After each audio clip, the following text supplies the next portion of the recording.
91 വെട്ട് വെട്ടി ഒരു പെഞ്ചു കുഞ്ഞിനല്ലേ നാട്ടിൽ, അതും സ്വന്തം അമ്മ എന്നൊന്നും പറയാൻ പറ്റില്ല അവളെ, വേശ്യകൾ അല്ലെങ്കിൽ വേറെ എന്തെങ്കിലുമൊക്കെ പിന്നെ പറയേണ്ടി വരും. അത്രയ്ക്ക് എന്താ പറയുക, 91 വെട്ടാണ് ആ പിഞ്ചു കുട്ടിയുടെ. ആ ഒരു പോസ്റ്റ്മോർട്ടം റിപ്പോർട്ട് അല്ലെങ്കിൽ അതൊക്കെ വായിച്ചവർക്ക് ചിലപ്പോൾ അറിയായിരിക്കും. അത് ആ പിഞ്ചു കുഞ്ഞിനെയൊക്കെ ഇങ്ങനെ ബ്രൂട്ടലി കൊല്ലണമെന്ന് ആലോചിച്ച് നോക്ക്. ഇപ്പോൾ അത്രയ്ക്ക് പിന്നെ സിസ്റ്റം ആ രീതിയിലാണ് ഇപ്പോൾ നാട്ടിൽ പോകുന്നത്. കാരണം നിയമം, ഒന്നാമത്തെ കാര്യം എന്ന് പറഞ്ഞാൽ നിയമം ശരിയല്ല. ഇനിയിപ്പോൾ സൗദിയിലെ നിയമം കൊണ്ടുവരണം എന്നൊക്കെ പറഞ്ഞാൽ പോലും നമുക്കിവിടെ ഒരു നിയമമുണ്ട്. ആ നിയമം, ഇന്ത്യയിലെ നിയമം അത് നല്ല രീതിയിൽ ഇംപ്ലിമെൻറ്റ് ചെയ്യാൻ അറിയാത്ത ഗവൺമെൻറ്റാണ്. അതുകൊണ്ടാണ് ഇങ്ങനത്തെ കുറേ തുടർച്ചയായിട്ടുള്ള ഓരോ കാര്യങ്ങൾ നടന്നുകൊണ്ടിരിക്കുന്നത്. എന്നാലും ആ കുഞ്ഞിൻ്റെ അവസ്ഥ ഒന്ന് ആലോചിച്ച് നോക്കും. ഇങ്ങനെയൊക്കെ ചെയ്യാൻ തോന്നും ഒരാൾക്ക്. എത്ര ദേഷ്യം വന്നാലും പറയാൻ തന്നെ വാക്കുകളില്ല.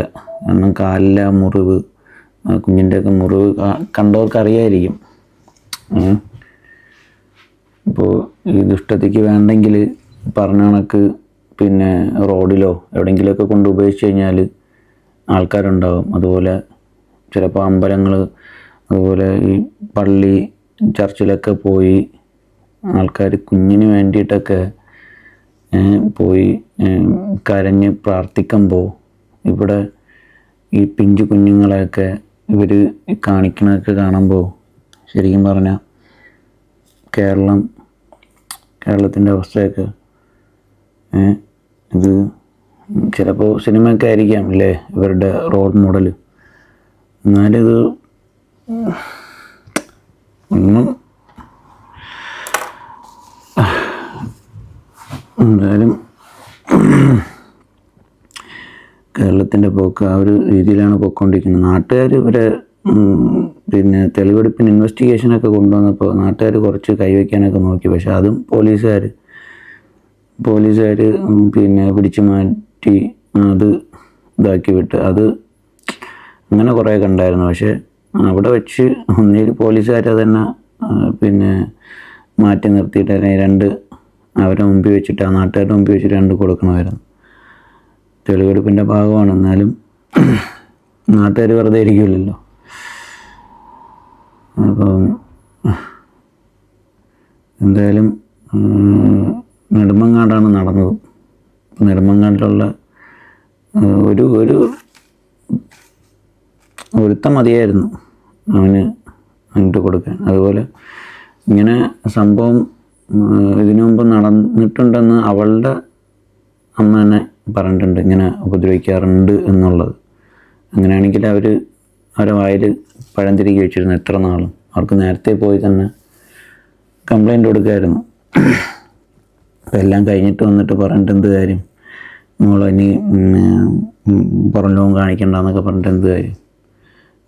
ഒന്ന് ആലോചിച്ച് നോക്കി. ഇപ്പോൾ 34 കോടി കൊടുത്തിട്ട് ഒരു മലയാളിയെ ഇറക്കി കൊണ്ടുവരാൻ പറ്റി. മലയാളികൾക്ക് ഒരാളെ.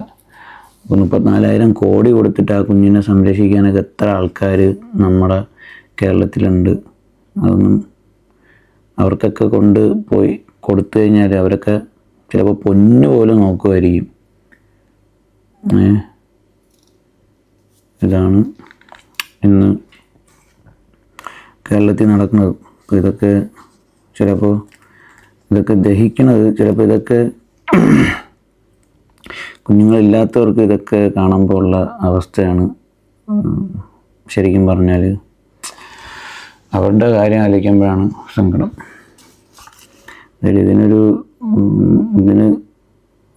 ഇതിന് എന്തായാലും വകുപ്പ് തൂക്കിലേറ്റാൻ പറ്റും. അല്ലെങ്കിൽ സെക്ഷൻ ഈ പറഞ്ഞ പോലെ തന്നെ തൂക്കിലേറ്റേണ്ട വകുപ്പുമാണ് ഉണ്ട് ഇതിന്. കാരണം അറ്റംപ്റ്റഡ് മർഡറാണ്. അപ്പോൾ അതെന്താണെന്നുള്ള പോലീസിൻ്റെ തെളിവെടുപ്പും കാര്യങ്ങളൊക്കെ ഇതുപോലെ ഇരിക്കും. കൈകാര്യം ചെയ്യും പോലെ ഇരിക്കും. ഇവന് വക്കാലത്ത് പിടിക്കാനായിട്ട് ഏതെങ്കിലും അഡ്വക്കേറ്റ് പോവോ ഇല്ലേ അതൊന്നും അറിയില്ല. ഇനിയിപ്പോൾ ഇവൻ തിരിച്ചിറങ്ങി വരുമ്പോഴേക്കും പിന്നെ അവിടുത്തെ കാര്യങ്ങൾ അറിയാമല്ലോ, ജയിലിൽ ആ രീതിയിലൊക്കെയാണ് പുറത്തിറങ്ങി വരുന്നത്. ഇപ്പോൾ ഇങ്ങനെ ഇപ്പോൾ ലാർജ് സൈസ് ഷർട്ടൊക്കെ ഇട്ടിട്ട് പോയവൻ തിരിച്ചു വരുമ്പോഴേക്കും XXL ഇട്ടിട്ട് വന്ന് എന്നൊക്കെ പറയും പോലെ അവിടെയൊക്കെ ഉഷാറ് ഫുഡും പിന്നെ പോരാനായിട്ട് പിന്നെ സേവിങ്സും. അപ്പോൾ ഇതൊക്കെ കൊണ്ടാണ് ആൾക്കാർ അങ്ങോട്ട് പോകാൻ വേണ്ടിയിട്ട് അതെന്തോ ഒരു എന്താ പറയല്ലേ, അതൊരു ഇതായിപ്പോയി. കാരണം നാട്ടിൽ നിൽക്കണ്ട, അതൊരു എൻ്റർടൈൻമെൻറ്റ് പോലെ ആയിപ്പോയി ആൾക്കാർക്ക്. അവിടെ പോയി കുറച്ച് നാൾ അടിച്ചു പൊളിച്ചിട്ട് വരാമെന്നുള്ള കളി. അല്ലെങ്കിൽ അവിടെ ഉള്ള ആൾക്കാർ കൈകാര്യം ചെയ്ത് വിടണം ഇങ്ങനത്തെ കേസിനൊക്കെ. എന്തായാലും നിങ്ങൾ ഒന്ന് ആലോചിച്ച് നോക്ക്, ഇതൊക്കെ നിങ്ങളെ മുമ്പ് വെച്ചാണ് ഇങ്ങനെയൊക്കെ സംഭവിക്കുന്നെങ്കിൽ നിങ്ങളെങ്ങനെ പ്രതികരിക്കുന്നുള്ളത്.